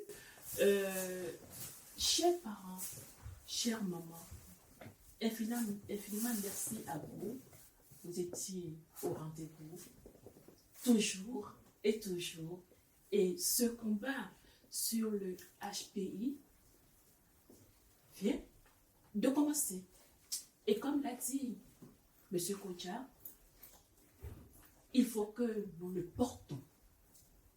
Nous allons le porter de façon à trouver des outils, je ne veux pas dire des solutions, des outils pour accompagner nos enfants. Mais pour accompagner nos enfants, il faudrait que nous, les parents, connaissons déjà les codes, n'est-ce pas, de ce phénomène du HPI. Je vous dis encore infiniment merci. Et chers amis d'ici et d'ailleurs, chers internautes, vous qui me suivez sur les réseaux sociaux, je vous dis infiniment merci et je regarde sur l'écran et je vois M. Claude Zokli, je vois M. Komlanvi, Oussou, je vois Tata, ma cousine Claire Médecin, bienvenue et je vous dis infiniment merci, merci M. Claude, Claire, merci M. Oussou, Monsieur, bienvenue, merci et chers parents d'ici et d'ailleurs, nous voici à la fin de cette causerie débat sur le HPI. Le HPI qui est le haut potentiel intellectuel. Dans les quartiers sensibles, parce que beaucoup d'enfants et beaucoup de familles en souffrent. Vous trouverez, n'est-ce pas, cette vidéo très bientôt sur notre chaîne YouTube Coparenf. Et je vous dis infiniment merci et vous envoie mes meilleures ondes positives. Au revoir et à très bientôt.